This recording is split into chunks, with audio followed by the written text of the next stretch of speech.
that property owner had purchased that property knowing it was residential, which to me is a distinction. They knew going in that that property may not get rezoned.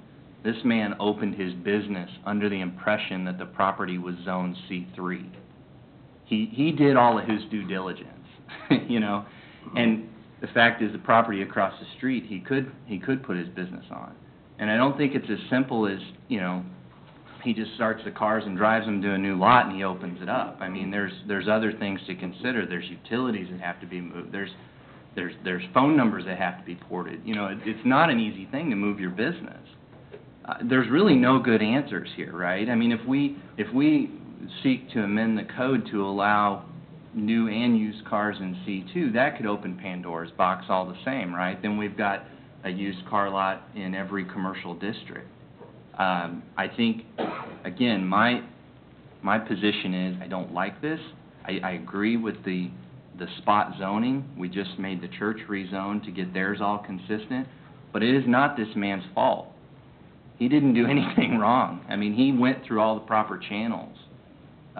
You know, I mean, is he supposed to go to the county to get this verification as well? He did what he was supposed to do to not only open his business, but to get his license from the state. And I can't see denying him that. My thoughts echo Commissioner Copeland as well. I also find it interesting that on the C2 you can sell motorcycles and jet skis right now. So you can sell some sort of vehicle, recreation, you know, motorcycle. I don't know. I just feel like, I agree with Commissioner Copeland, the applicant came to the city, did what they were supposed to do. We led them down the path, and then all of a sudden we said, nope, sorry. It really bothers me because I feel they did the right thing. I do like Commissioner Burnett's discussion about perhaps some other alternatives, or conditional use or special use permit, something like that. I'm kind of I don't know which way to go because I understand everybody's point of view, but I feel very bad for the applicant because we led him down the wrong path. Yeah, and I think this really is boiling down to, I mean, we can tell by the differing opinions here as to how difficult this one is, given what everything needs to be considered. But I think that what it boils down to is how do we see is the proper way to address the situation that I'm going to say we've got ourselves into, or the city's gotten itself into, or whatever. I don't know that I think that rezoning the entire area is the proper way to approach it. I do agree with Mr. Godwin on that. So I think that if there was another option of, you know, conditional use permit or something along those lines, I think that would probably be the path to go. I also think that that's really probably something more or less left up to, I think, City Council probably to decide, not us. Yeah, this evening we're just making a recommendation to the City Council. Yeah, so, Well, you know. let me just add a comment here. When I say that I would be supportive of a conditional use permit or special use permit that would allow them to wind down their business,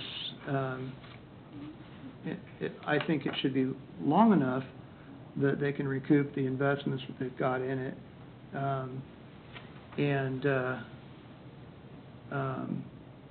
I'm talking in my initial thought, since they have probably less than 20 cars on the property and move 15 to 20 cars in a month, my initial thought was that didn't need to be a very long time. However, you know, with tonight's discussion, I'm thinking that you know, a 5-year window wouldn't be an absurd time frame on a conditional use permit to allow them to continue the business. A lot of things change in 5 years. This whole corner could be rezoned to C3 in 5 years, and then it would be a very appropriate thing. And I could see that, depending on the merits at that time. But you know, I've been on this commission for 12 or 13. We were just talking about that the other day. 13, 14 years. So I've seen a lot of things change in that time, and so I think if we can possibly get a CUP or a special use permit for this use, based on the fact that the mistake was made, and to, make it as right as we can without radically changing plans that have been made for quite some time. I think that would be an appropriate thing for us to support. Does the applicant have any thoughts on that? I know we're just kind of throwing stuff out here right now. If you'd step up to the microphone, or if you don't, that's fine. We want to make it as right as possible, but it also understand we have to look at the big picture. And, yeah, I understand that there's a lot of people involved, and it's a hard decision to make. I guess for me, having the businesses in there, when you start a small business, you want to have the least amount of operating costs, whether it be you stand on the corner selling oranges to eventually become Tropicana, but you have to start somewhere. I would love if the city would give us a temporary permit, or however you said, for us to eventually move on or expand when we get to the point we have enough money to build and help the community further. I think that we do offer a service to the community, and I don't want anybody mad. I just want everybody, I want everybody happy, and I want to be able to make this work, but I also don't want to take my dream and flush it down the toilet, because then I don't have a job. I mean, my job right now is to do this. There's a lot of us that won't have a job because that's what our job is right now, is to sell cars. Fix cars is the only way we can go. Go ahead. I appreciate at least the words that we kind of know what direction, because if we want to go down a direction, we want to make sure that you're okay with that. And I don't want, you guys don't have to decide right now, but that's an option that I saw as I was reading through this, so. Yeah, same thing, guys, we need enough time to do some inventory, and we'll go proper gentlemen, see, Amy did inspection that time, Jim Sherman did an inspection, and they know how big lot we have, but we spend a lot of money already, $100,000, and we're going to die, my children will go to college, I can afford that stuff, so. Some people think liquor store a lot of money, but it's a lot of competition. So people looking for the Lucas, Woodland Park. So hard to survive, I stay there like 13, 14 hours, my wife open morning time, and I close. And everybody know, Garnet here, how hard work I did, 11 year, 12 year. So I have a good relationship with city, I request only, and we need more time, or whatever, special use permit. And that time it's not a conditional permit, that time Jim Sherman told me that's permit forever.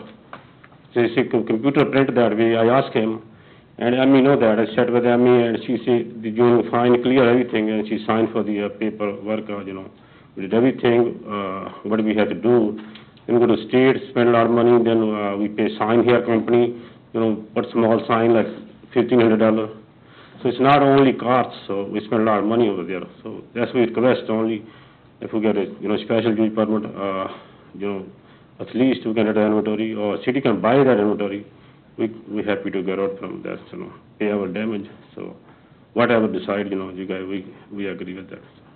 And I think that long term, that's not the right place for that with the other businesses. Yeah, we agree with that, but if city not approve, we can open that, then we don't mind, So if they prove already, we stuck now, so where we go, so we stuck with the businesses, we have to sleep a couple of years, then probably we can open other location, hard to pay rent or anything, When we open, we think we know how to pay any rent, we know how to pay any utility, even phone bill, everything we do the same. So when you open business, you need at least 1 year or over 1.5 years, you don't make anything.